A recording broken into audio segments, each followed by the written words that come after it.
Papá, este año celebramos el Día de Acción de Gracias en familia. No estás invitado. Así empezó la traición, que definitivamente no merecía. Y cuando su esposa añadió que aún no me había ganado un lugar en su mesa, le respondí con una sola cosa: cancelaré todos los pagos automáticos. Una hora después, 95 llamadas perdidas, y entonces ocurrió algo que lo puso todo patas arriba. Antes de continuar, suscríbete al canal y cuéntanos dónde lo escuchas en los comentarios. El mensaje llegó a las 3:47 de la tarde de un miércoles, 2 días antes del Día de Acción de Gracias. Estaba revisando la cartera de un cliente cuando mi teléfono vibró contra el escritorio de caoba. Bajé la mirada, esperando una confirmación sobre los planes para la cena del jueves. Quizás Leo me preguntaba a qué hora llegaría o qué quería llevar.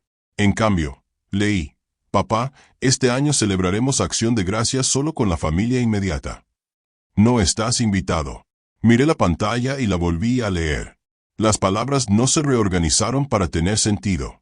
Mis gafas de leer se deslizaron por mi nariz al acercarme, como si la proximidad pudiera alterar el significado.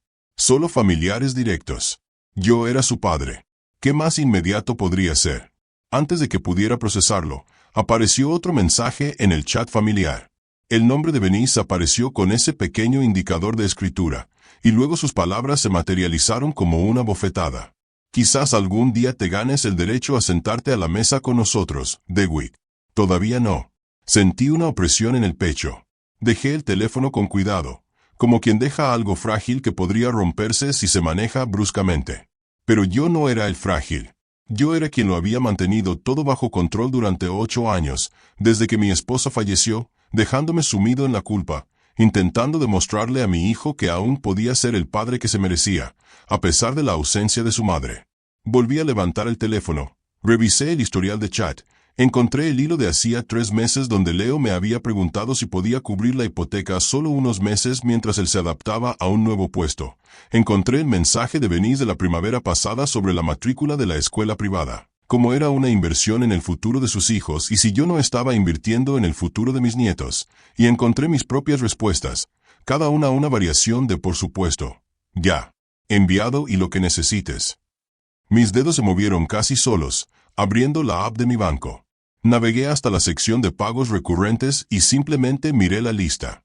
La miré detenidamente, quizás por primera vez desde que lo configuré todo en piloto automático. El pago de la hipoteca, el alquiler del coche de Leo, el alquiler del coche de Benice, la matrícula de la escuela privada de ambos hijos, el seguro de la casa, los servicios públicos, el paquete de cable premium, el pago automático de la tarjeta de crédito de Benice, porque me había convencido de que sus gastos de negocio eran en realidad inversiones en las futuras oportunidades de networking de Leo. Murmuré la suma, dejando cada palabra colgada en la oficina vacía. $8,550 al mes. Se oyeron pasos acercándose fuera de mi oficina. Martín, de la suite contigua, se detuvo en la puerta, ya con el abrigo puesto. Su voz era alegre, despreocupada. DeWitt, ¿vas a salir pronto? Feliz Día de Acción de Gracias. Levanté la vista y me puse la mascarilla. ¿Tú también, Martín? Conduce con cuidado. Me saludó con la mano y desapareció por el pasillo. Oí el timbre del ascensor, y luego el silencio volvió a reinar. Casi todo el edificio ya se había vaciado por el fin de semana largo. Estaba sola con mi teléfono, la pantalla de mi computadora y una claridad que no había experimentado en años. Leí el mensaje de Benice una vez más. Tal vez algún día te ganes el derecho, como si yo no hubiera ganado nada, como si $8,000 al mes fueran solo una expectativa, una suposición, el precio que pagaba por el privilegio de ver ocasionalmente a mis nietos en cualquier evento que Benice considerara apropiado para mi asistencia. La pantalla se volvió un poco borrosa. Me quité las gafas y las dejé junto al teclado. Sin ellas, los números de mi app bancaria se volvían borrosos e indistintos, pero no necesitaba una visión perfecta para entender lo que veía. Llevaba años contemplando esta realidad, sin verla. Pensé en llamar a Leo directamente, exigirle una explicación, preguntarle qué había hecho para merecer este despido. Pero ya sabía la respuesta. Nada. No había hecho nada más que volverme indispensable e invisible a la vez. Era una cuenta corriente con latidos, valiosa solo por lo que podía aportar, y fácilmente descartada en cuanto esperaba algo tan irrazonable como un asiento en la mesa de Acción de Gracias. Mi pulgar se cernía sobre la aplicación del banco. La oficina estaba en silencio. A través de la ventana, podía ver el sol descendiendo hacia las montañas McDowell, tiñendo el cielo de Scottsdale de tonos cobrizos y ámbar. Hermoso, indiferente. La ciudad seguiría en movimiento, ya sea que pasara el día solo o rodeado de familiares que me toleraban por mi billetera. Abrí el chat familiar una vez más, leí los 2 mensajes de nuevo y luego revisé lentamente la lista de pagos en mi app bancaria. Cada entrada representaba una decisión que había tomado. Una compensación por no haber estado presente lo suficiente cuando su madre estuvo enferma. Por trabajar demasiadas horas cuando Leo era pequeño. Por cada fracaso percibido que intenté remediar con dinero. Porque el dinero era algo que entendía. Algo que podía controlar. Me quedé mirando la lista hasta que los números se me quedaron grabados en la vista. Mi voz salió más baja de lo esperado, absorbida al instante por el sillón de cuero y las paredes vacías. ¿Solo quieres a tu familia inmediata? Veamos qué tan urgentes son tus facturas. Mis pulgares se movían por la pantalla del teléfono con una firmeza que me sorprendió. El mensaje que escribí en el chat familiar fue breve, sin nada que sugiriera que había una negociación sobre la mesa. Gracias por avisarme. Cancelo todos los pagos automáticos hoy. Que tengas buenas vacaciones. Lo leí 2 veces. No cambió nada. Presioné enviar. Aparecieron las pequeñas marcas de verificación, confirmando la entrega. Los vi ponerse azules. Recibos rojos. Tanto Leo como Venice lo habían visto. No esperé respuesta. La opción para salir del grupo apareció al mantener presionado el nombre del chat y la toqué sin dudarlo. Un breve diálogo de confirmación me preguntó si estaba seguro. Seleccioné sí. El chat desapareció de mi pantalla. Abrí mi portátil junto al teléfono, colocando ambos dispositivos para poder trabajar en diferentes plataformas. Mi app bancaria en el móvil. Sitios web de instituciones en una pantalla más grande. Configuré estos pagos metódicamente a lo largo de los años. Parecía apropiado desmantelarlos de la misma manera. Primero, la hipoteca. $3,200. Programado para retirar el primer día de cada mes. Navegué a la página web de mi banco principal, inicié sesión y encontré la sección de pagos recurrentes. La entrada estaba ahí, con su pequeño y elegante estado activo en verde. El cursor permaneció sobre cancelar pago programado durante unos 3 segundos. Luego hice clic. Apareció un cuadro de diálogo de confirmación. ¿Seguro que desea cancelar este pago recurrente? El destinatario no recibirá una notificación automática. Hice clic en confirmar. El estado cambió de verde a gris. Cancelado. Murmuré a la oficina vacía. $3,200. Ya no.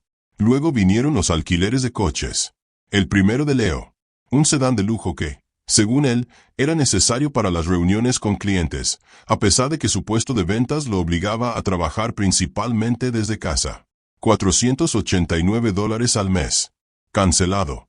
Luego está la camioneta SUV de Venice, la que ella justificó diciendo que necesitaba transporte seguro y confiable para los nietos.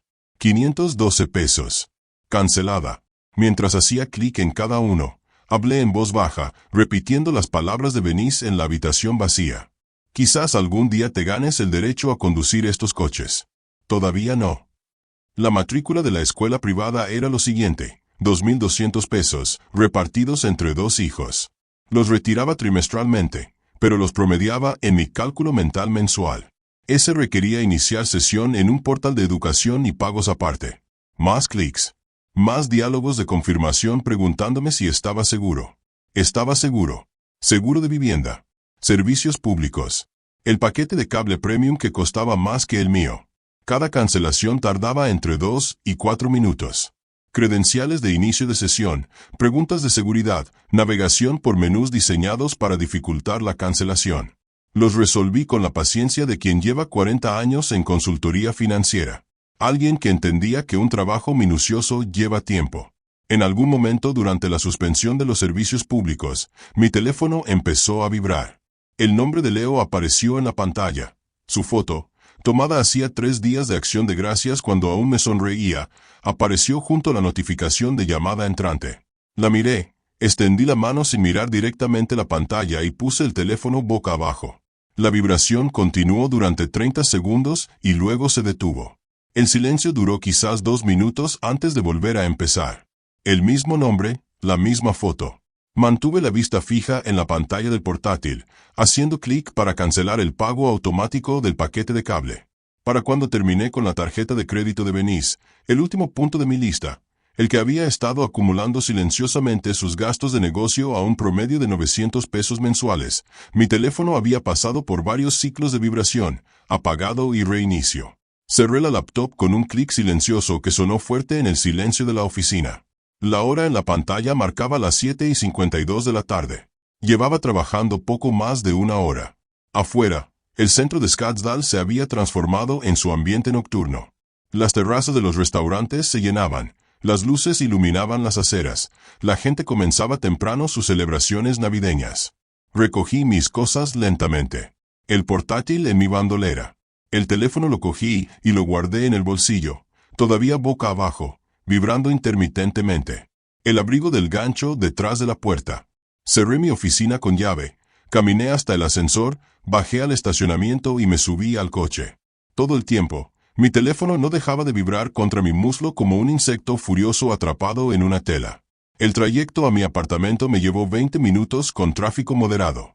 Vivía en un complejo nuevo cerca del casco antiguo, un apartamento de 2 habitaciones que me había parecido demasiado grande cuando me mudé tras vender la casa familiar, pero que ahora parecía perfecto para una persona que no necesitaba satisfacer las expectativas de nadie. Dentro, dejé mi bolso en la mesa de la entrada y por fin saqué mi teléfono. La pantalla de bloqueo era un desastre de notificaciones. 95 llamadas perdidas. La aplicación de mensajes mostraba 43 mensajes sin leer. Revisé el registro de llamadas. Leo, venís, venís. Número desconocido. Probablemente Celeste, alertada de la crisis e intentando mediar. Leo. Apagué el timbre por completo y desactivé la vibración. Puse el teléfono boca arriba en mi escritorio, donde podía ver cómo la pantalla se iluminaba silenciosamente con cada nuevo intento. En la cocina, saqué una botella de bourbon del armario. Una botella que había estado guardando para una ocasión especial que nunca se materializó. Copas de cristal del juego que nunca usé porque no tenía con quién. 2 dedos de líquido ámbar reflejaban la luz sobre el lavabo. Llevé el vaso a la ventana de mi sala y dejé las luces del apartamento apagadas. La ciudad se extendía ante mí en capas de iluminación. Farolas, ventanas de edificios, los flujos de tráfico rojos y blancos en Scottsdale Road. La pantalla de mi teléfono brillaba en el escritorio detrás de mí. Otra llamada silenciosa. No me di la vuelta. El bourbon era suave y caro. Tomé un sorbo lento y dejé que se enfriara. Mi voz salió silenciosa en la oscuridad. 8 años. 8 años intentando compensar su ausencia. Nunca apreciaron un solo día. La pantalla del teléfono se apagó. Permaneció apagada unos 90 segundos y luego se volvió a encender. Otra llamada. Otro intento de contactar al hombre que acababa de cortarles la financiación. Imaginé el pánico de Leo al revisar sus notificaciones bancarias, ver los pagos cancelados y comprender lo que significaban. Imaginé la furia de Venice, sus cálculos sobre las facturas que vencían, su comprensión de que su condescendencia le había costado más de lo previsto. Tomé otro sorbo y observé la ciudad. Detrás de mí, mi teléfono seguía parpadeando, silencioso e inútil. Mañana era Acción de Gracias. Lo gastaría como quisiera. Quizás cocinaría algo sencillo. O tal vez saldría, buscaría un restaurante que sirviera cena y me sentaría a la mesa con desconocidos que no me debían nada ni esperaban nada a cambio. El vaso de bourbon estaba medio vacío ahora, o medio lleno según la perspectiva. Supongo que esa era la diferencia. Por fin veía las cosas desde otra perspectiva. No a través de la culpa, la obligación ni de intentos desesperados de compensar el pasado. Solo viendo lo que realmente había. El teléfono se encendió de nuevo detrás de mí. No me di la vuelta. Las luces de la ciudad eran mucho más interesantes. El jueves por la mañana me desperté en silencio. Ningún teléfono zumbando, ninguna llamada de emergencia, ninguna crisis que exigiera mi atención inmediata. Solo la tenue luz del sol de noviembre filtrándose por las persianas de mi habitación y el zumbido distante del tráfico de Scottsdale. La mayor parte de la ciudad preparaba las cenas de Acción de Gracias. Preparé café. Mi mesa de comedor se convirtió en mi espacio de trabajo. La portátil abierta, el bloc a la derecha, el bolígrafo paralelo al borde del bloc. Hábitos de 40 años de reuniones con clientes. Abrí la carpeta de documentos de propiedad de mi computadora y comencé a revisar archivos que no había revisado en años. Primero se abrió el contrato de compraventa de la casa en North Scottsdale. Me desplacé hasta la sección de propiedad y resalté el pasaje relevante con el cursor. Único propietario, DeWitt Marcus Willis. No figuraba aval ni contrato de alquiler. La compré hace 6 años como una propiedad de inversión. Un lugar donde Leo y Venice pudieran establecerse mientras yo cubría los gastos. La palabra temporal se había usado con frecuencia en esas primeras conversaciones.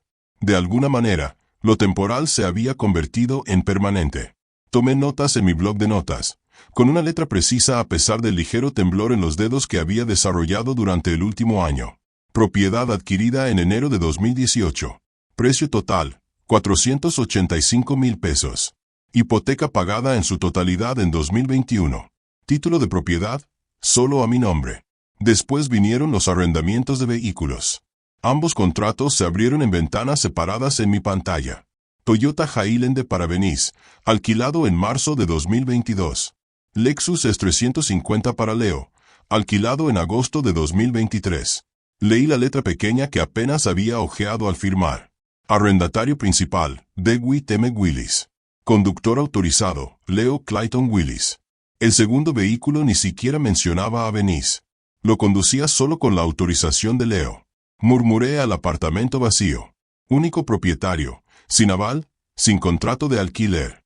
Está más limpio de lo que recordaba. Mi café se había enfriado. No me molesté en recalentarlo. El viernes por la tarde, me senté en la misma silla. Mi portátil estaba abierto y me puse a investigar de otra manera. Abogados inmobiliarios en Scottsdale. Leí reseñas, verifiqué credenciales y comparé listados de abogados. No tengo contactos personales. Quería a alguien que no conociera a mi familia. Alguien que lo considerara un negocio puro. El nombre de Oscar Chen apareció en 3 listas de recomendaciones distintas. Disputas inmobiliarias, derecho contractual, 15 años de experiencia. Su oficina estaba en el casco antiguo, a un paso de las galerías de arte de fin de semana a las que Judith me llevaba antes de enfermarse. Completé su formulario de consulta en línea y seleccioné la primera cita disponible, el lunes, 2 de diciembre a las 10. Haz clic en enviar. El correo electrónico de confirmación llegó 30 segundos después. El sábado por la mañana, estaba leyendo en mi habitación cuando mi teléfono sonó con la alerta de la cámara del timbre. Abrí la aplicación y vi a Leo y Venice materializarse en mi pantalla, de pie en el pasillo, frente a mi puerta. Leo levantó la mano para llamar, un gesto vacilante, casi de disculpa. Venice estaba detrás de él con los brazos cruzados, moviendo la boca como si estuviera dando instrucciones. Subí el volumen. Los nudillos de Leo tocaron la puerta. 3 golpes suaves, nada que molestara a los vecinos. La voz de Venice llegó débil pero clara. Más fuerte. Probablemente nos esté ignorando. Leo lo intentó de nuevo, un poco más alto. Observé desde mi sillón, con la pantalla del teléfono apoyada en la rodilla, como mi hijo representaba la pantomima de la reconciliación. Venice dio un paso al frente, con el rostro desencajado por la frustración. DeWitt, abre esta puerta. No puedes abandonar a tu familia así como así. Su puño golpeó la puerta con fuerza. Leo encorvó los hombros. Él extendió la mano y le tocó el brazo. Quizás deberíamos irnos. Ella se lo quitó de encima, volvió a golpearme, gritó mi nombre 3 veces más, cada repetición más aguda que la anterior. Vi su cara sonrojarse en la imagen granulada de la cámara. Vi a Leo mirar nervioso hacia el ascensor. Los vi parados allí casi 10 minutos antes de que Venice finalmente agarrase a Leo del codo y lo arrastrase hacia el pasillo. Desaparecieron del marco. Oí el timbre del ascensor a través de las paredes. Dejé el teléfono. Volví a mi libro. El domingo por la noche, estaba en la mesa del comedor clasificando documentos en carpetas cuando Celeste llamó. Me quedé mirando su nombre en la pantalla durante varios timbres antes de contestar. DeWitt, por favor, están desesperados. Su voz temblaba. Angustia genuina en lugar de manipulación, al menos al principio. Los niños necesitan a su abuelo. No destruyas a esta familia por un solo error. Mantuve un tono mesurado. No estoy destruyendo nada, Celeste. Simplemente elijo no financiar a quienes me tratan con desprecio. Pero se disculparon. No. Venice me dijo que no me había ganado el derecho a sentarme a la mesa con mi propia familia. Leo asintió con su silencio. Eso no es un error. Es una muestra de cómo me ven.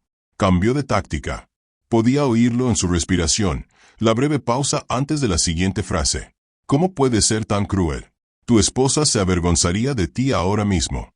Un escalofrío me invadió el pecho. Mi esposa querría que mantuviera mi dignidad. Adiós, Celeste.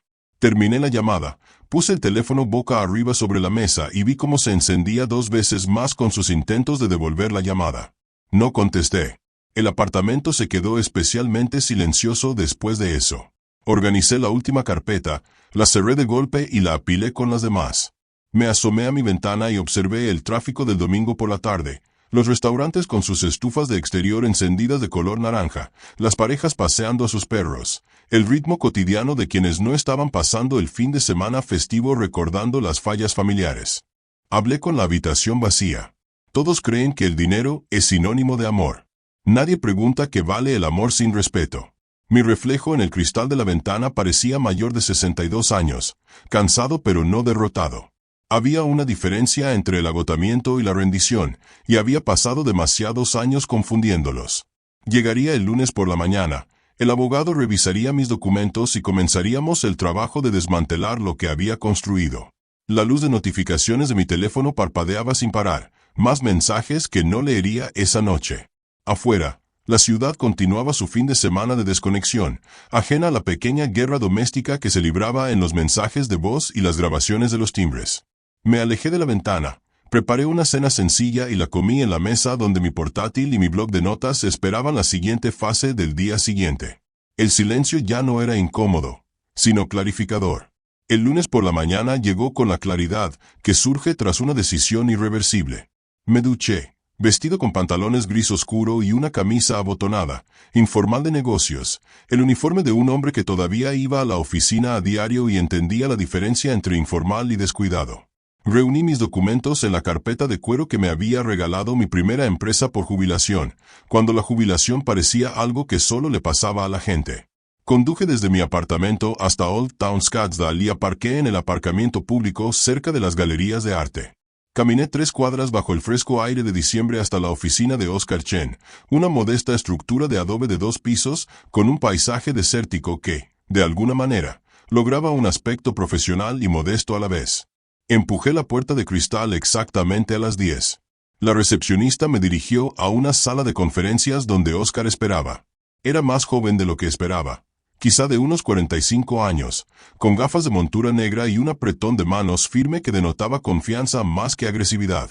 Señor Willis, por favor, tome asiento. Me senté frente a su escritorio, puse mi portafolio en mi regazo y abrí la cremallera con calma.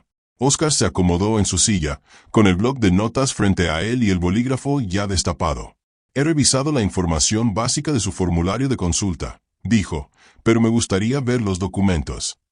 Empecemos con la escritura de la casa. Lo saqué del portafolio y lo deslicé sobre el escritorio. Lo examinó con la misma atención que reconocí en mi propio trabajo, alguien que sabía qué detalles importaban. Tomó algunas notas y buscó información. Los arrendamientos de vehículos, por favor. Se los entregué. Lo extendió todo sobre su escritorio como una mano de póker, con los documentos desplegados para que pudiera verlos todos simultáneamente. Pasó casi 20 minutos leyendo, comparando, y de vez en cuando echando un vistazo a los extractos bancarios que había incluido, que mostraban 8 años de historial de pagos. Cuando finalmente se recostó en su silla, su expresión no había cambiado. Neutralidad profesional, la que hace valiosos a los buenos abogados. Señor Willis, legalmente hablando, su posición no podría ser más sólida. No tienen contrato de arrendamiento escrito, ni comprobante de pago, ni derecho a la propiedad. La ley de Arizona es muy clara al respecto. Hablé con calma. ¿Cuánto tiempo durará el proceso de desalojo? De 30 a 60 días si cooperan. Si se oponen, quizá 90. Pero no ganarán. Solo se retrasarán. ¿Y los vehículos? Puedes rescindir esos contratos de arrendamiento mañana si quieres. Están a tu nombre. La compañía de arrendamiento los recuperará. Explicó su estrategia con la misma precisión metódica que yo al revisar mis propios documentos. Primero enviaríamos una notificación formal de desalojo. Con 30 días para desalojar, documentaríamos todo lo que hicieran en respuesta. Cada llamada, cada mensaje, cada aparición en mi puerta. Si afirmaran que había acordado verbalmente dejarlos quedarse indefinidamente, tendríamos un registro documental que demostraría lo contrario. ¿Cuándo puedes enviar la notificación?, pregunté. Puedo tenerla redactada para el miércoles, con entrega por mensajería a su domicilio el jueves a más tardar. Me cotizó un anticipo de $5.000. No lo dudé. Saqué mi chequera del bolsillo interior de la cartera y escribí el cheque con movimientos de práctica. 40 años firmando cheques habían hecho que la moción fuera automática. Lo arranqué y lo deslicé por el escritorio. Oscar lo examinó brevemente y luego volvió a extender la mano. Me pondré en contacto el miércoles con el borrador para que lo revises. Le estreché la mano, recogí mis documentos y salí de su oficina con la sensación de haber completado cualquier otra transacción profesional, que era precisamente lo que era. De vuelta en mi apartamento esa noche, volví a mi rutina habitual. Cena, noticias, la pila de archivos de clientes que había traído a casa para revisar. Alrededor de las 9, abrí mi portátil para revisar el correo y vi el nombre de Leo en mi bandeja de entrada. Asunto: papá, por favor. Lo abrí y leí 3 párrafos de disculpas con excusas. Venice había presionado demasiado. Debería haberla detenido. Nunca quiso hacerme daño.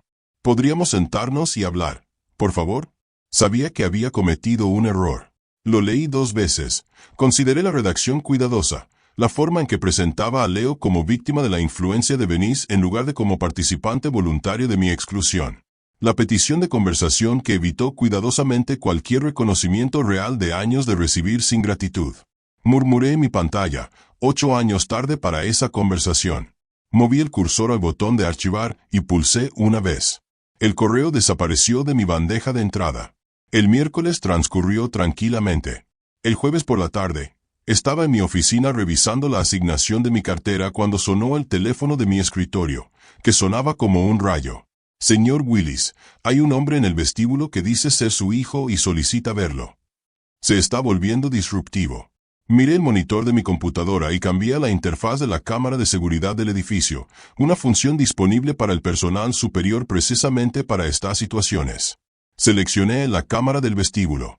Leo apareció en la pantalla, paseándose cerca del ascensor. Sus gestos eran bruscos y agitados. El guardia de seguridad se interponía entre él y los ascensores, profesional pero firme. ¿Deberíamos llamar a la policía?, preguntó el guardia por teléfono. Vi a Leo levantar las manos. Vi su boca moverse como si estuviera gritando.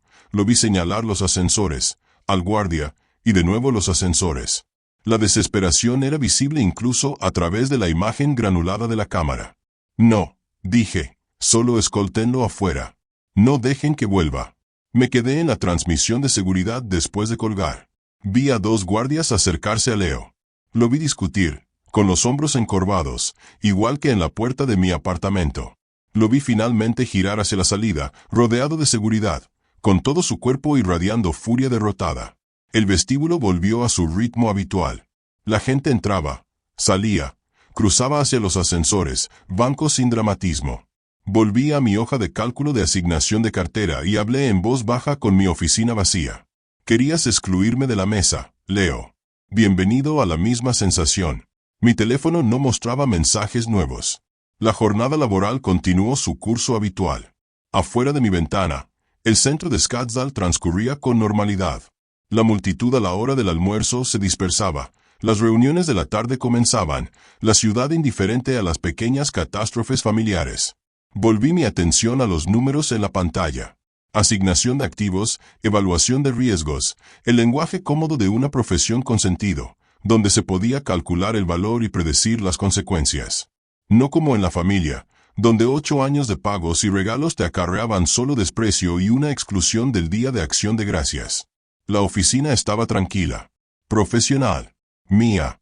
Cerré el archivo de la cartera y abrí el siguiente. El lunes por la mañana llegó con el peso de la inevitabilidad. Estaba en mi escritorio revisando la cartera de un cliente, reequilibrándola, cuando sonó mi teléfono. Texto de Oscar Chen. Aviso entregado. Firmado a las 10:47 de la mañana. El plazo de 30 días comienza hoy. Lo leí 2 veces. Guardé una captura de pantalla en la carpeta que creé específicamente para este proceso. Documentación legal. Diciembre de 2024.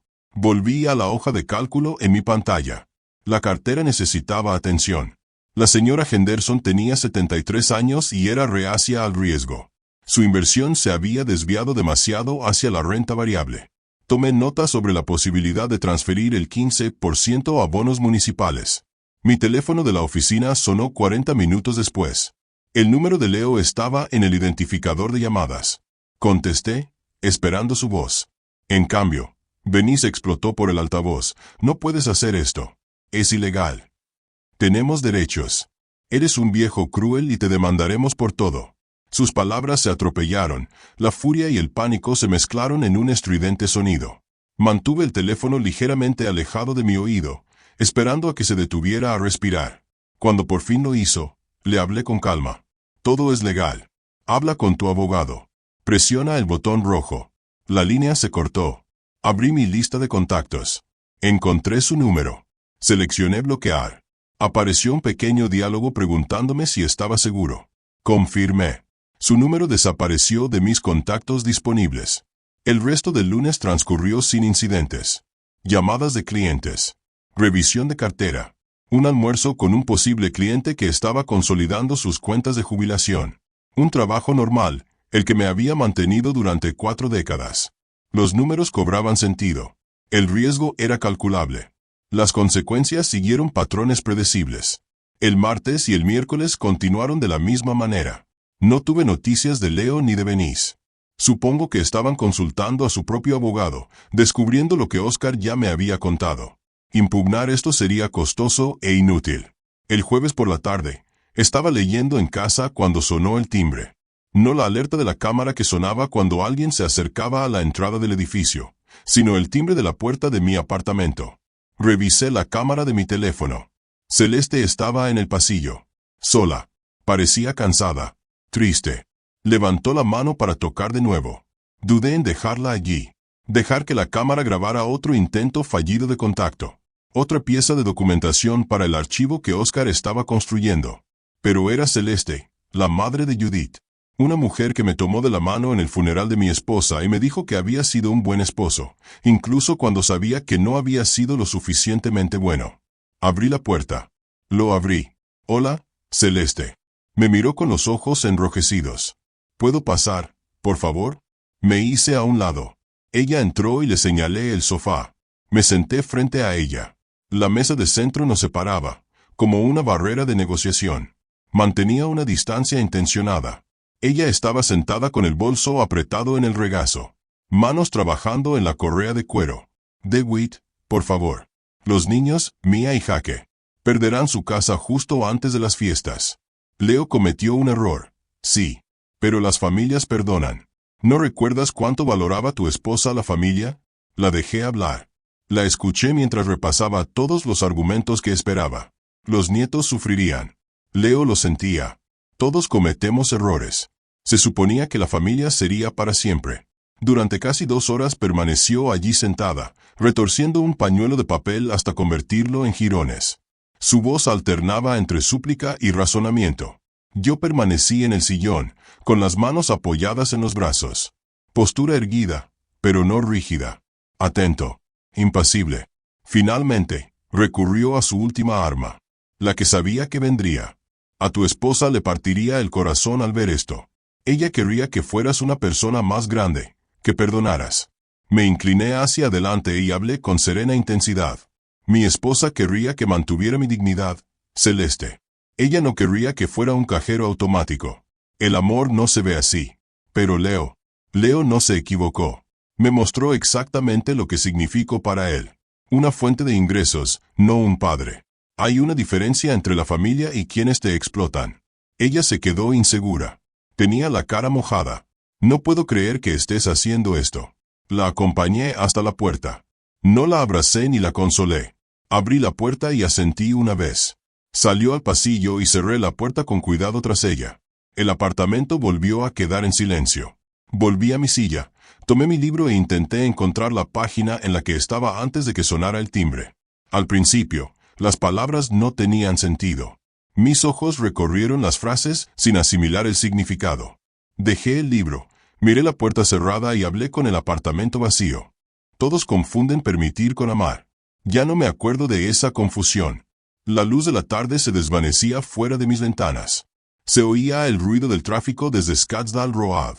La televisión de alguien sonaba débilmente por los pasillos. Un anuncio de rebajas navideñas. Voces alegres prometiendo regalos perfectos. Pensé en el rostro de Celeste al irse. El dolor genuino que sentía. Creía que estaba ayudando. Creía que defendía los valores familiares. Pero los valores familiares, sin respeto mutuo, no eran valores en absoluto.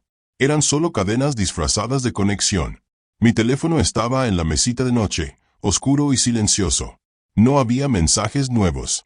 Al parecer, Leo y Venice se habían enterado del fracaso de la misión de Celeste. O tal vez esperaban a ver si había sembrado dudas que se convertirían en capitulación. Esperarían mucho tiempo. Volví a coger mi libro. Encontré mi sitio. Esta vez, las palabras tenían sentido. La historia continuó avanzando. Los personajes tomaron decisiones y enfrentaron las consecuencias. El arco narrativo se inclinó hacia su resolución. Afuera, la tarde de diciembre se convertía en noche.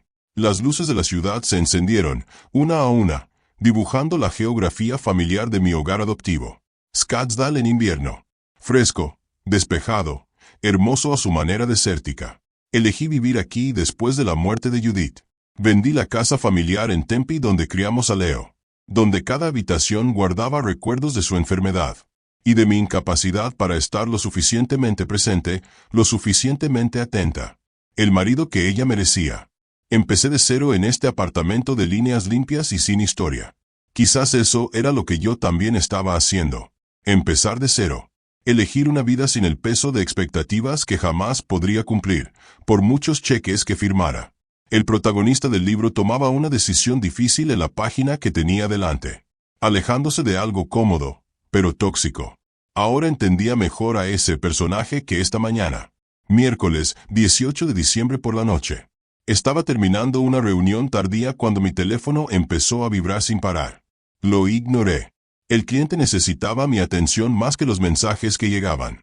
Pero después de la tercera notificación en pocos minutos, bajé la vista. 3 textos. Todos de colegas. Variaciones sobre el mismo tema.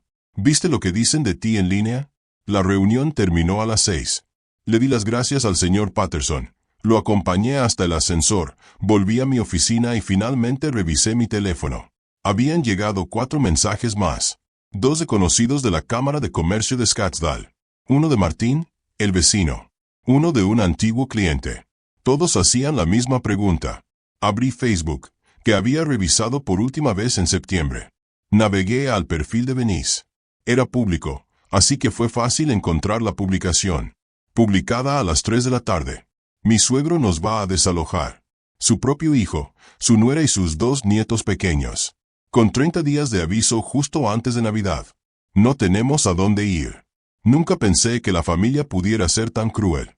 Por favor, oren por nosotros. 47 comentarios. 23 compartidos. Revisé las respuestas. Variaciones sobre la indignación y la compasión. Dios mío, qué terrible. ¿Qué clase de persona hace esto? Pobres bebés. Cerré la aplicación. Me senté en la silla de mi oficina mirando la pantalla oscura del teléfono. Este era el cambio de estrategia del que Oscar me había advertido. Cuando las opciones legales fallan, la gente recurre a la opinión pública. El tribunal de las redes sociales en lugar del tribunal. Abrí mi galería de fotos. Encontré las capturas de pantalla que guardé en noviembre. Los mensajes del chat familiar. La exclusión de Leo. Las palabras condescendientes de Venice sobre mi derecho a sentarme en su mesa. Escribí mensajes de texto individuales a 2 colegas que conocía desde hacía 20 años. Adjunté las capturas de pantalla. Mi mensaje fue breve. Esto fue lo que motivó mi decisión. No me involucraré públicamente, pero me conoces desde hace 20 años. Puedes juzgar tú mismo quién está siendo irrazonable. Envié a ambos. Cerré mi teléfono. Recogí mis cosas y me fui a casa. No respondí a los demás mensajes. No publiqué nada. No dignifiqué la actuación de Venice con una refutación. Quienes me conocían formarían sus propios juicios.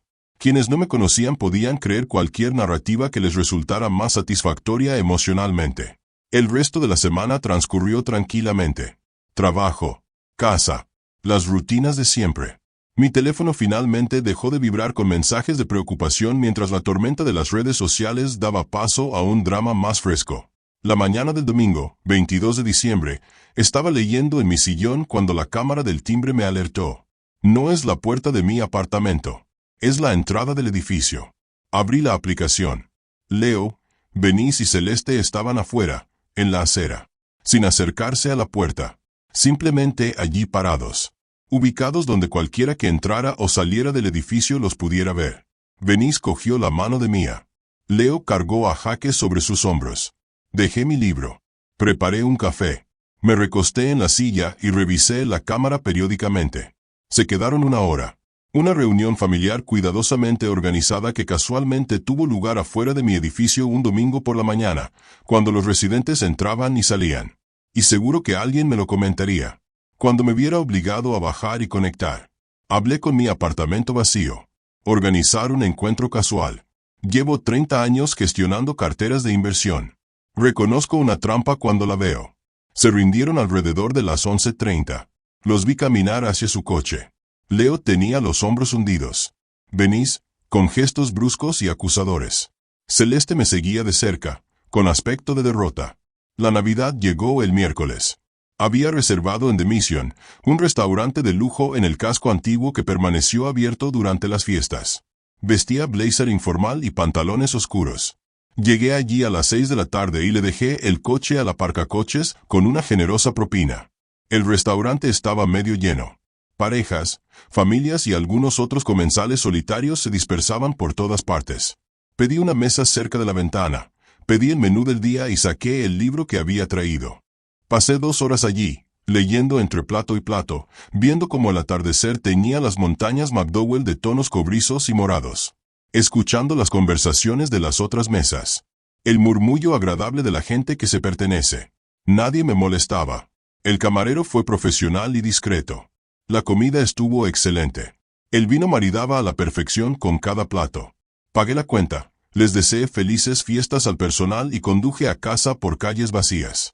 Casi toda la gente de Scottsdale estaba dentro, con la familia. La ciudad se sentía tranquila, limpio, mío.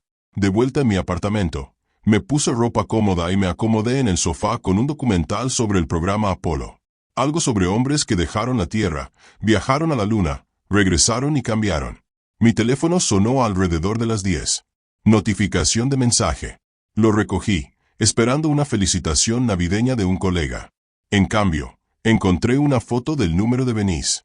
Mía y Jaque estaban sentados en un sofá, ambos con cara de tristeza. Tristeza artificial, la que los niños representan cuando los adultos les piden que se vean tristes para una foto. Pero tristes al fin y al cabo. ¿El pie de foto? Preguntan por qué el abuelo ya no los quiere. Sentí una opresión en el pecho. Era el primer dolor real que sentía desde Acción de Gracias. Ni por Leo ni por Benís. Para esos 2 niños que estaban siendo utilizados como armas en una guerra de adultos, no podían entenderlo. Mi pulgar flotaba sobre el teclado. Podía escribir algo. Podría intentar explicarlo. Podría decirles que no se trataba de ellos. No se trataba de amor. Se trataba de límites, respeto y consecuencias por la crueldad. Pero explicárselo a Mía y a Jaque implicaba interactuar con Benís. Significaba abrir una puerta que había cerrado deliberadamente. Quería darle lo que quería. Era una prueba de que aún podía llegar a mí.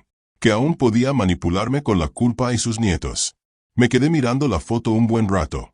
Luego, bloqueé la pantalla del teléfono a propósito. Lo puse boca abajo sobre la mesa de centro. Habló en voz baja a la habitación vacía. Lo siento, Mía. Lo siento, Jaque. Pero no se trata de ti. El documental continuó en mi televisor. Ingenieros resolviendo problemas imposibles. Astronautas aprendiendo a caminar sobre una superficie donde ningún humano había caminado antes. Hombres tomando decisiones difíciles en situaciones sin precedentes. El teléfono permaneció boca abajo. Silencio. Afuera, la noche de Navidad se cernía sobre Scottsdale. Las familias abrían regalos, comían las sobras y discutían sobre a quién le tocaba cargar el lavavajillas. Ritmos domésticos normales en espacios domésticos normales. Había elegido algo diferente. Había elegido límites en lugar de pertenencia. Dignidad por encima de disfunción. Pero elegir no lo hizo indoloro. El documental terminó. Apagué la televisión. Me senté en el apartamento a oscuras, mirando las luces de la ciudad por la ventana. La misma vista que había visto la noche que cancelé todos los pagos. El mismo momento de reconocer en que me había convertido. Conveniente. Prescindible. Solo me valoraron por lo que ofrecí. El teléfono permaneció boca abajo. La foto quedó sin respuesta. Mañana sería 26 de diciembre. Quedan 15 días para la fecha límite de desalojo. 2 semanas para que Leo y Venice encuentren otro lugar donde vivir.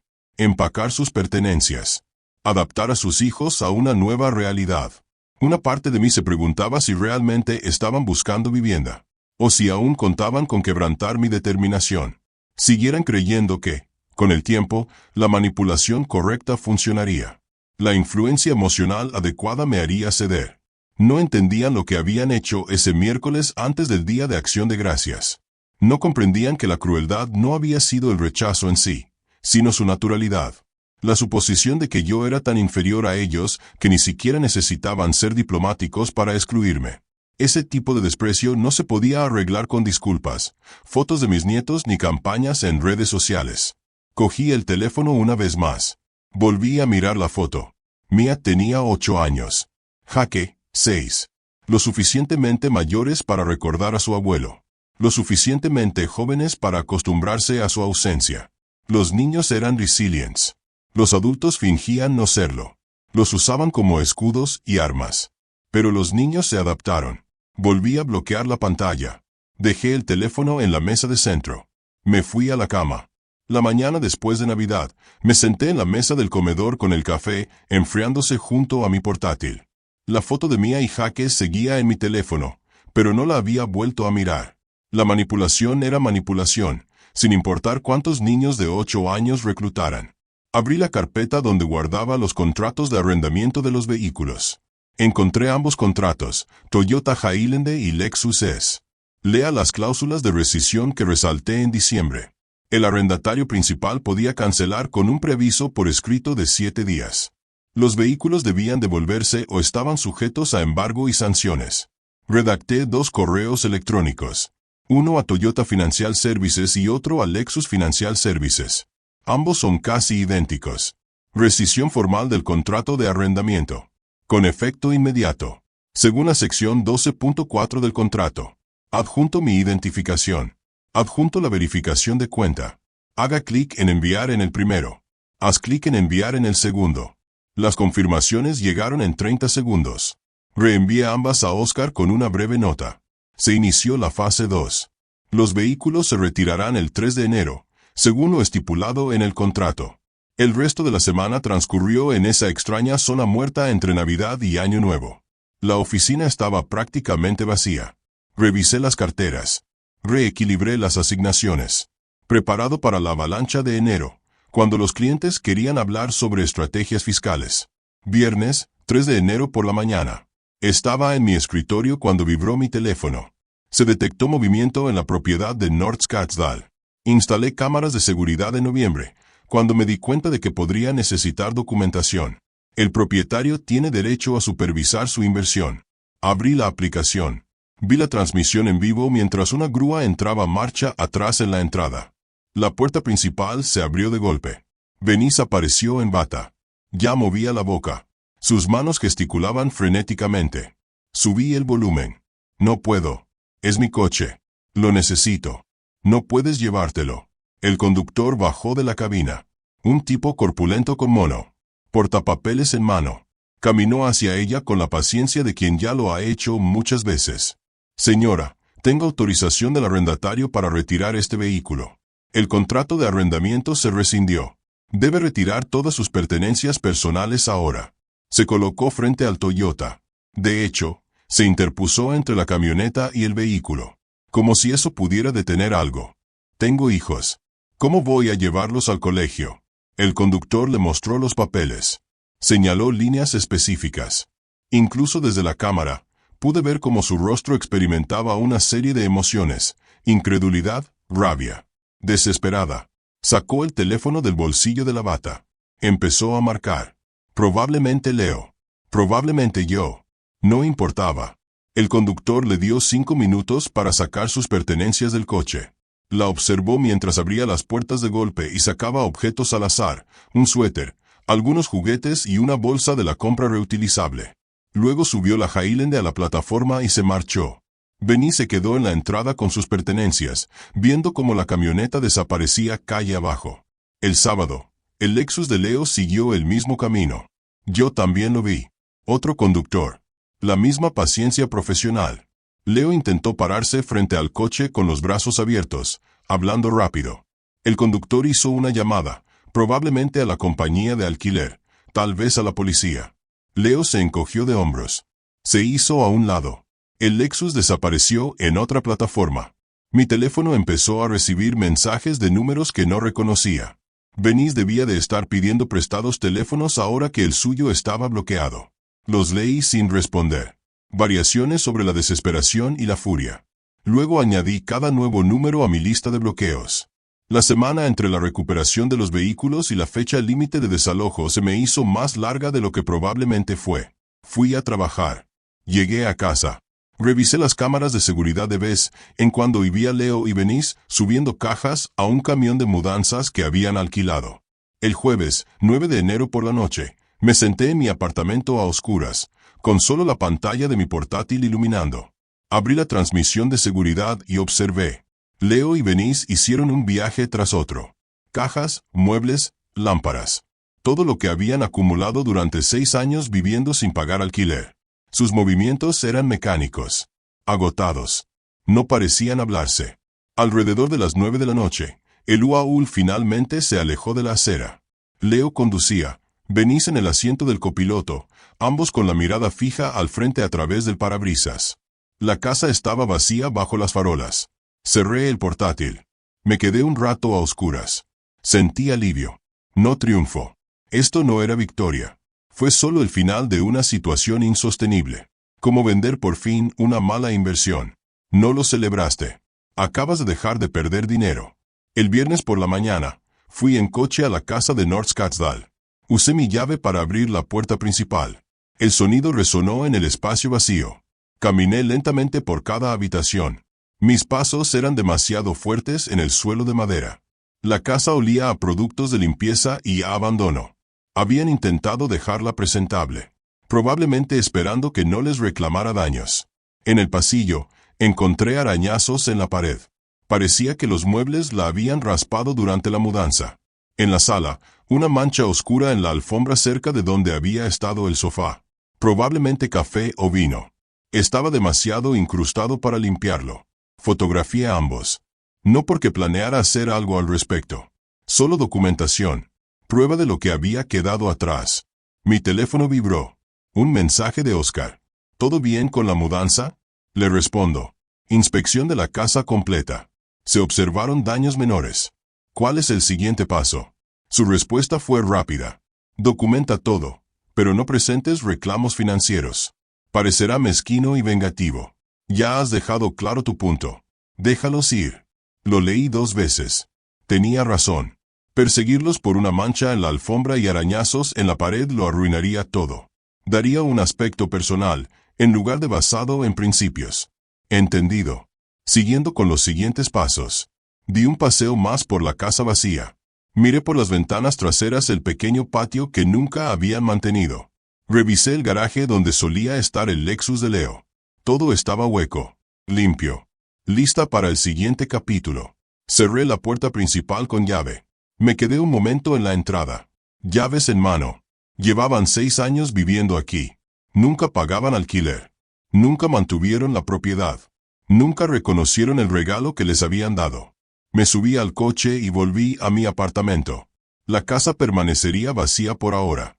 Oscar había aconsejado esperar unas semanas antes de ponerla a la venta. Dejar que las cosas se asentaran. Pero al final, lo vendería. Cerraría ese capítulo por completo. Me aseguraría de que Leo y Benny entendieran que no había vuelta atrás. El sol de enero brillaba y era frío. El tráfico era fluido de camino a casa.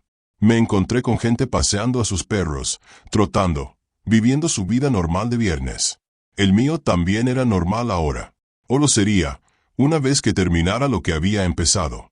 Aparqué en el garaje de mi edificio. Subí en ascensor. Abrí la puerta de mi apartamento y entré en el espacio tranquilo que era mío y de nadie más.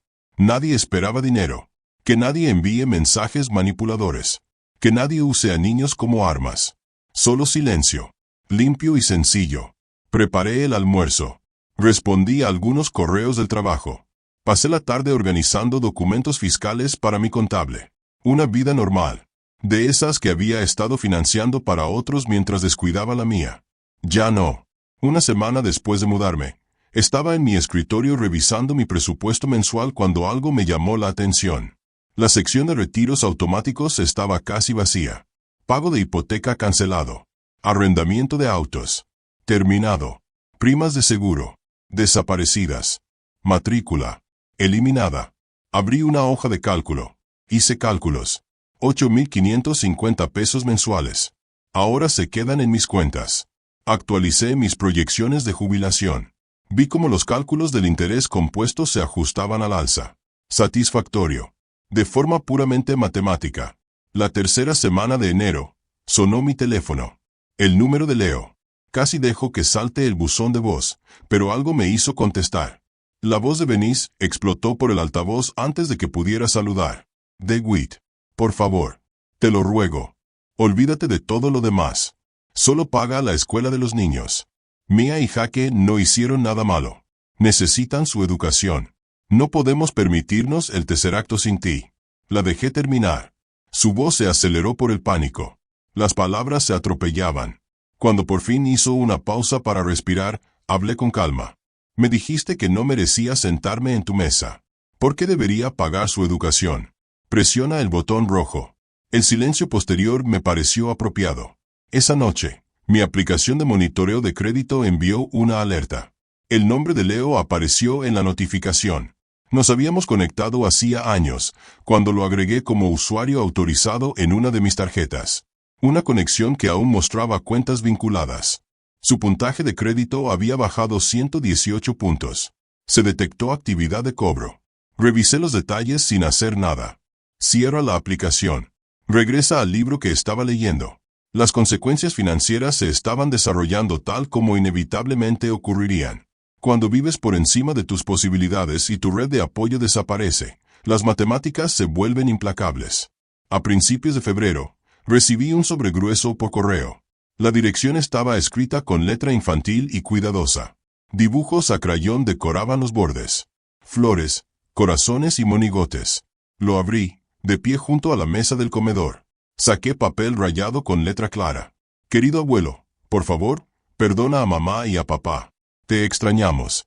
Con cariño, Mia y Jaque. Lo sostuve a contraluz. Las letras eran demasiado uniformes. Demasiado perfecto para una niña de 8 años. El espaciado es demasiado deliberado. La redacción, con perdón de mamá y papá, es claramente adulta. Lo puse en la carpeta de documentación, no en la papelera. Prueba de que la manipulación continuó. Que Benice seguía utilizando a niños como armas en lugar de asumir su responsabilidad. Le hablaba en voz baja al apartamento vacío. Usaba a niños de 8 años como armas. La letra no es ni de cerca. ¿De verdad pensó que no me daría cuenta? Entonces, siento que te hayan pillado en esto, Mia. Pero tus padres tienen que aprender. A mediados de febrero, programé una cita con una agente inmobiliaria. Patricia Morgan tenía buenas reseñas. Se especializaba en propiedades en el norte de Scottsdale. Nos reunimos en su oficina en el casco antiguo. Revisó los detalles de la casa en su computadora. 4 dormitorios, 3 baños y garaje para 2 coches. Ubicación privilegiada. Bien mantenida. Es una propiedad preciosa, señor Willis. Ubicación privilegiada. Excelente estado. No deberíamos tener problemas por este precio. ¿Puedo preguntar si las ganancias se destinarán a otra propiedad? Mi respuesta fue simple. No, estoy simplificando mi cartera. Esta fue una inversión que no funcionó. Ella asintió. Entendía que las propiedades de inversión a veces no rendía como se esperaba. No necesitaba saber que la inversión había sido para la familia, no para la rentabilidad inmobiliaria. Firmé el contrato de venta. 675,000 pesos. Un poco por encima del precio de mercado, pero la casa lo justificaba. Patricia dijo que tendría el cartel colgado en unos días. Las fotos estarán en el MLS para el fin de semana. Antes de irme a casa, llamé a Oscar. ¿Estás seguro de venderlo?, preguntó. Una vez vendido, no hay vuelta atrás. Estoy seguro. Necesitan entender que esta puerta está cerrada para siempre. No hay reconciliación. No hay segundas oportunidades. Se acabó. Se quedó callado un momento. Luego, todo bien. Ha sido constante desde el principio. Lo respeto. Después de la llamada, pasé por delante de la casa de North Scottsdale una última vez. Disminuí la velocidad al acercarme. El cartel de "Se vende aún" no estaba puesto, pero lo estaría pronto. Patricia lo había prometido para el lunes. La casa parecía vacía, abandonada. Incluso desde la calle, se notaba que ya no vivía allí. Había que cortar el césped. Las persianas estaban abiertas y daban a las habitaciones vacías. La entrada, donde solían estar estacionados 2 vehículos, era de hormigón visto. No me detuve. Solo disminuí la velocidad. Tomé nota de los detalles. Seguí conduciendo. Esa noche, me senté en mi apartamento con las ventanas abiertas a pesar del frío de febrero. Los sonidos de la ciudad subían. Tráfico. Conversaciones distantes. Música sonando. Vida urbana normal. Mi teléfono estaba en la mesa de centro. Oscuro y silencioso. Nada de llamadas desesperadas. Nada de mensajes manipuladores. Nada de fotos de nietos tristes. O Benny se había quedado sin estrategias o finalmente había aceptado que nada iba a funcionar.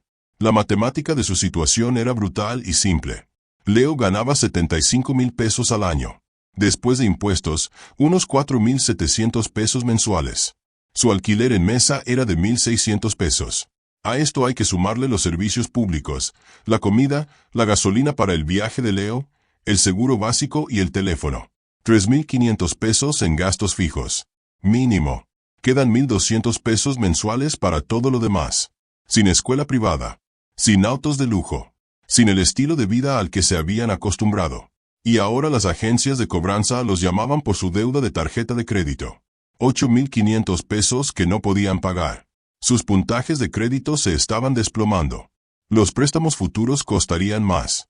Los alquileres futuros requerirían depósitos más altos. La cascada de consecuencias tenía ahora su propio impulso. No estaba forzando nada. Solo observaba cómo la gravedad actuaba sobre una estructura que había dejado de apuntalar. Pensé en Mia y Jaque. Esperaba que fueran resilientes. Esperaba que la escuela primaria Mesa los tratara bien. Esperaba que finalmente comprendieran que las decisiones de sus padres habían creado esta situación, no los límites de su abuelo. Pero eso aún faltaba años.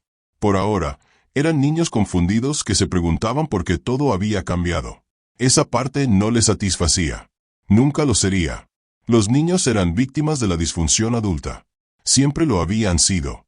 Había intentado evitarlo financiando su estilo de vida, pero lo único que había hecho era retrasar lo inevitable y permitir la irresponsabilidad de sus padres. A veces, lo más amable era dejar de ser amable de maneras que fomentaban la dependencia. Afuera, la ciudad seguía con su ritmo nocturno. Restaurantes llenándose. Parejas caminando hacia la cena. Los desplazamientos cotidianos de personas que viven dentro de sus posibilidades, manteniendo su dignidad y sin explotar a sus familiares. Cerré las ventanas.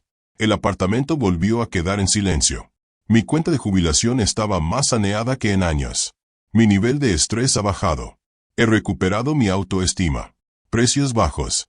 El distanciamiento de un hijo que había mostrado su verdadero carácter. La distancia de sus nietos, utilizados como peones. El juicio de quienes desconocían la historia completa.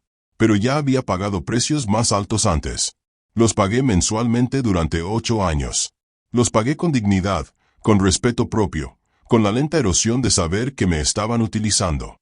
Este precio, la soledad, el juicio, la irrevocabilidad, al menos eran honestos. Preparé la cena. Vi las noticias. Preparado para las reuniones con clientes de mañana. La casa se vendería. Se cortaría el último hilo. Y continuaría la vida que había recuperado. Más tranquila. Más pequeña. Pero el mío. A finales de febrero, estaba revisando las carteras trimestrales de clientes cuando vibró mi teléfono. Seguridad del edificio. ¿Señor Willis? Su hijo está otra vez en el vestíbulo, exigiendo verlo. ¿Deberíamos llamar a la policía esta vez? Cambié mi monitor a la señal de la cámara de seguridad.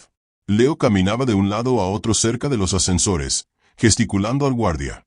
Tenía la cara roja, la camisa arrugada. Parecía un hombre que apenas se mantenía en pie. No, simplemente que lo escolten fuera. Documenten el incidente. Lo observé discutir un minuto más antes de que el personal de seguridad lo guiara hacia la puerta. Tenía los hombros encorvados. Derrotado. Sentí lástima. Pero era algo distante. Crítico. ¿Cómo te sentirías al ver a un desconocido lidiar con un problema que él mismo había creado? Esa tarde, llegó un correo electrónico. Asunto: nos estás destruyendo. Lo abrí. Leí las acusaciones de Leo. Mi venganza. Cómo sufrían los nietos. Cómo les contaba a todos la verdad sobre la clase de padre que eres. Lo archivé sin responder. Que se lo contara a quien quisiera. Quienes me conocían formarían sus propios juicios. El 1 de marzo, fui en coche a la cafetería donde Celeste me había pedido que nos viéramos. Ella ya estaba allí, con las manos agarrando una taza y los ojos rojos por el llanto reciente. Por favor, DeWitt, por el bien de mi hija, tiene que haber una manera de arreglar esto. Me senté, saqué mi teléfono, abrí la carpeta de capturas de pantalla que guardaba desde noviembre y deslicé el dispositivo sobre la mesa. Leyó los mensajes de acción de gracias. La exclusión de Leo. Las palabras de Venice sobre que me había ganado el derecho a sentarme en su mesa. Vi cómo su rostro se transformaba, suplicando comprensión, asombrada. 8 años, dije en voz baja. Más de $100,000 al año. Y ni siquiera merecía que me invitaran a acción de gracias. Busqué más pruebas, extractos bancarios que mostraban los pagos. Contratos de arrendamiento a mi nombre. La escritura de la casa. Cada documento presentado con la precisión de una presentación financiera. Celeste empezó a llorar con las manos en la mano. No lo sabía. Leo me dijo que te las cortaste sin motivo. Que Venice intentaba ayudarte a administrar tus finanzas y te enojaste. Esto, señaló el teléfono, es completamente diferente. ¿Te excluyeron del Día de Acción de Gracias? Luego me dijeron que tenía que ganarme el derecho mientras yo pagaba todo. Se secó las lágrimas. Mi hija estaría muy avergonzada de cómo quedó Leo. Siempre le preocupaba que él dependiera demasiado de ti, que fueras demasiado generoso. Tenía razón. Extendí la mano y le toqué suavemente la muñeca. No te culpo, Celeste. No lo sabías. Pero ya no me dejaré manipular, ni siquiera por la gente que quiero. Tu hija entendía la dignidad. Querría que yo mantuviera la mía. Asintió y me apretó la mano. La alianza cambió en ese momento. No contra Leo, sino hacia la verdad. A mediados de marzo, sonó mi teléfono. Patricia Morgan. Señor Willis, tengo excelentes noticias. Tenemos una oferta aceptada de $670,000, comprador al contado, cierre en 30 días. Le di las gracias. Terminé la llamada. Me senté en la silla de mi oficina, asimilando que el último vínculo físico se había roto. Al cerrar la venta, obtuve $460,000 netos después de la liquidación de la hipoteca y los gastos. Me reuní con mi asesor financiero. Los transferí a bonos municipales y acciones con dividendos. Conservador. Estable. Financiando mi jubilación, no el estilo de vida de otra persona. April le entregó a Leo una citación judicial. La compañía de tarjetas de crédito lo demandaba por $11,200. La deuda original, más intereses y comisiones. El tribunal ordenó el embargo de salario. El 25% de su sueldo. No me enteré por Leo, sino por mi aplicación de monitoreo de crédito, que aún mostraba cuentas vinculadas de hace años. Vi la alerta sin emoción. La cascada de consecuencias ahora tenía su propio impulso. A principios de mayo, el detective Rodríguez de la policía de Scottsdale llamó.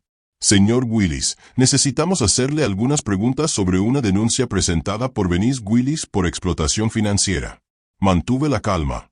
Haré que mi abogado se ponga en contacto con usted con toda la documentación pertinente. Esta es una afirmación falsa. Le envié todo a Oscar. A los 2 días, Rodríguez me devolvió la llamada. Señor Willis, lo hemos revisado todo. No es necesario investigar. Disculpe las molestias. El falso informe policial destruyó la mínima compasión que les quedaba a Leo y Venice. Presentar denuncias oficiales con mentiras demostrables no solo fue desesperado, fue destructivo. Las personas que habían sido neutrales ahora entendían quién estaba realmente equivocado. Oscar llamó después. Presentar una denuncia policial falsa fue un grave error de su parte. Ha dejado constancia de su deshonestidad. Si intentan algo más, podemos presentar cargos por acoso. Mejor dejémoslo pasar, dije. Se están destruyendo sin mi ayuda. Julio llegó cálido y despejado. Vendieron la casa. Los vehículos habían desaparecido. Los pagos automáticos eran cosa del pasado. Según se informa, la relación de Leo y Venice se estaba desmoronando por la presión financiera y emocional. Ya no seguí los detalles. No era necesario. La misión estaba completa. No fue venganza, solo consecuencias y límites respetados. Una tarde, estaba sentado en mi terraza, viendo la puesta de sol sobre las montañas McDowell. Mi teléfono mostraba el saldo de mi inversión. Saludable, en crecimiento, segura. Mi calendario mostraba reuniones con clientes y una reserva para cenar en un restaurante que quería probar. Una vida normal. Mía. De nadie más. La satisfacción no fue un triunfo. No era alegría. Solo paz al saber que había recuperado algo que había entregado con demasiada libertad. Mi dignidad. Mi autonomía. Mi derecho a ser tratada con respeto básico. La justicia. Aprendí, no se trataba de castigo. Se trataba de negarse a participar en la propia explotación, de trazar límites y mantenerlos, incluso cuando la gente lloraba, amenazaba o intentaba usar a los niños como armas. El atardecer pintó el cielo con capas de naranja y morado. Hermosa, indiferente. A las montañas no les importaban los dramas familiares, las consecuencias financieras ni las historias de venganza. A mí tampoco. En realidad no. La historia había terminado. Solo me quedaba vivir la vida que había recuperado. Llegó el 1 de agosto con el calor matutino ya arreciando.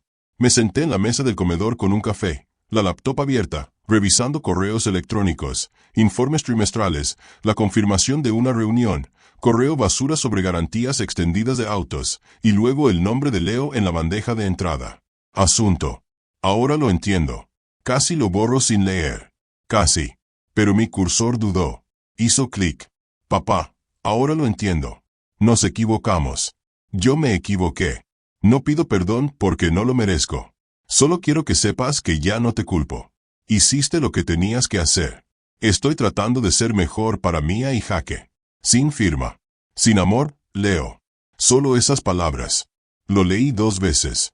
Pasé el cursor sobre la respuesta. Empecé a escribir. Lo agradezco.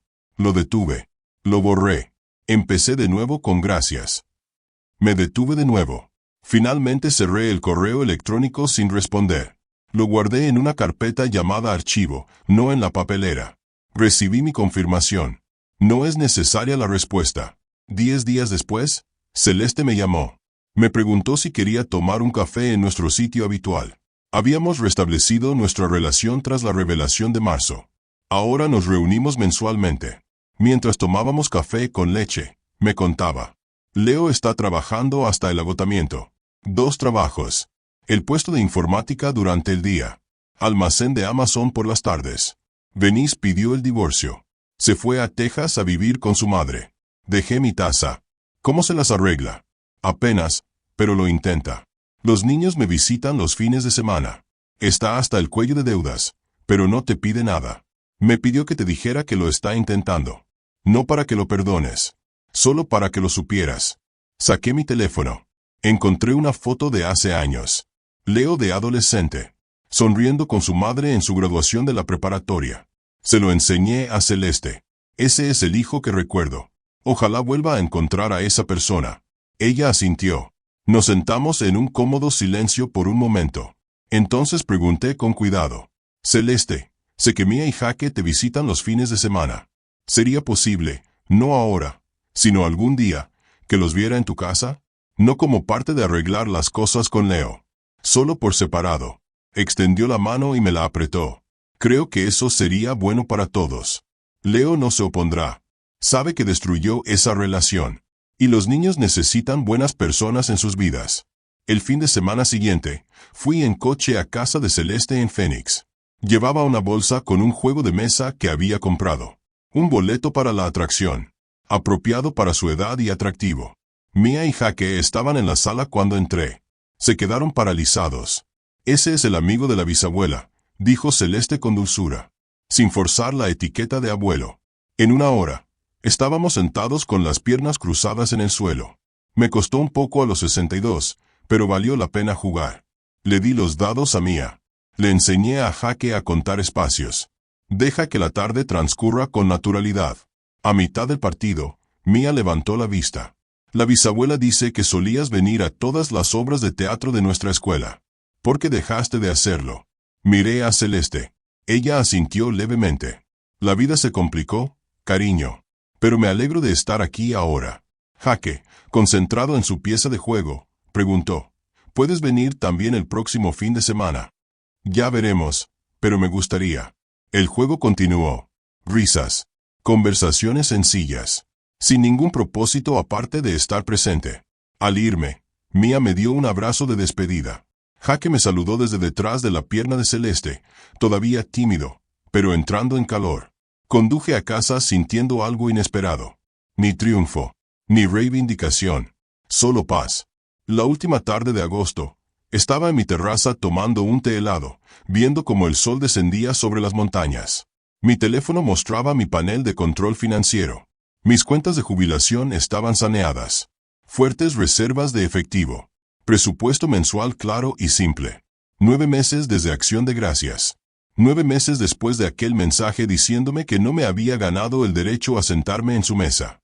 Pensé brevemente en Leo trabajando en el almacén. En Mia y Jaque en su escuela más pequeña. No sentí ni culpa ni alegría. Solo acepté las consecuencias y mantuve los límites. Pasé a mi galería de fotos. Encontré la foto de la casa de Celeste. Los niños y yo nos reíamos jugando al juego de mesa. Me permití una pequeña sonrisa. No había recuperado a mi familia. Ese ya no era el objetivo. Pero me había recuperado a mí mismo. Mi dignidad. Mi autonomía. Mi derecho a ser tratada con respeto básico. El producto de la inversión se mantuvo seguro en fondos conservadores. Sin pagos parásitos que vaciaran mis cuentas. Sin mensajes manipuladores que llegaban a medianoche. Nada de fotos de nietos tristes diseñadas para convertir mi amor en un arma.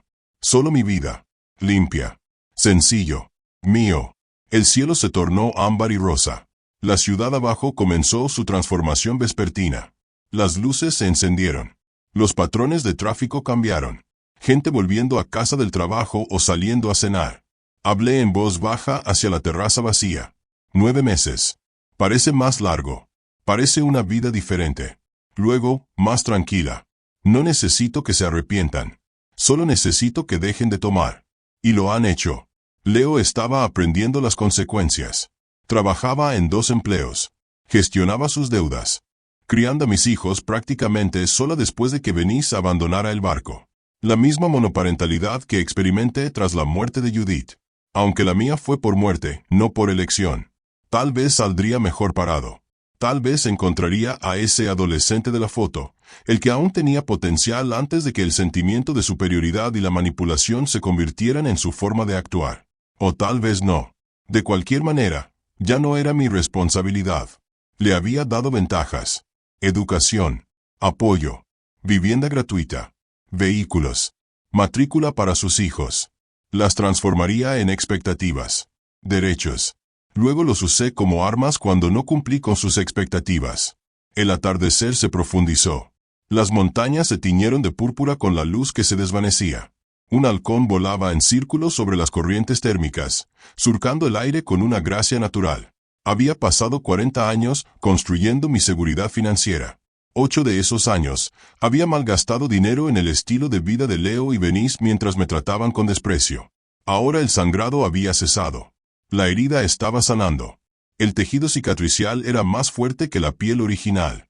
Mi teléfono vibró. Celeste estaba enviando mensajes. Los niños preguntaron cuándo volverías. ¿Trabajas el próximo sábado? Te respondí. Allí estaré. Deja el teléfono. Observa cómo el último rayo de sol desaparece tras las montañas. El cielo ardía de un naranja brillante y luego se desvaneció en un azul profundo. La justicia no era venganza. No era un castigo. Ni siquiera se trataba de tener razón. Era simplemente negarse a financiar tu propia falta de respeto. Trazando límites. Manteniéndolos. Viviendo bajo tus propios términos, incluso cuando quienes amabas intentaban dictarlos mediante la manipulación y la culpa. Había trazado esas líneas. Manténlas. Reclama mi vida. La terraza ya se estaba enfriando. La brisa del atardecer traía el aroma de plantas del desierto y mezquite lejano. Dentro, mi apartamento me esperaba. Tranquilo, organizado, pacífico. Mañana habría reuniones con clientes. Revisión de cartera. Quizás un almuerzo con un colega. Una vida normal. De esas que había estado demasiado ocupada ayudando a otros a vivir plenamente. Terminé mi té. Cogí mi teléfono. Eché un último vistazo a la foto de Mia y Jaque riéndose jugando al juego de mesa. Luego me di la vuelta y entré, cerrando la puerta de la terraza. El atardecer continuó sin mí. Hermoso. Indiferente. Exactamente como debe ser. Si te gustó esta historia, dale a me gusta al video. Suscríbete al canal y comparte tus impresiones en los comentarios. Para escuchar la siguiente historia, haz clic en el recuadro de la izquierda. Gracias por ver.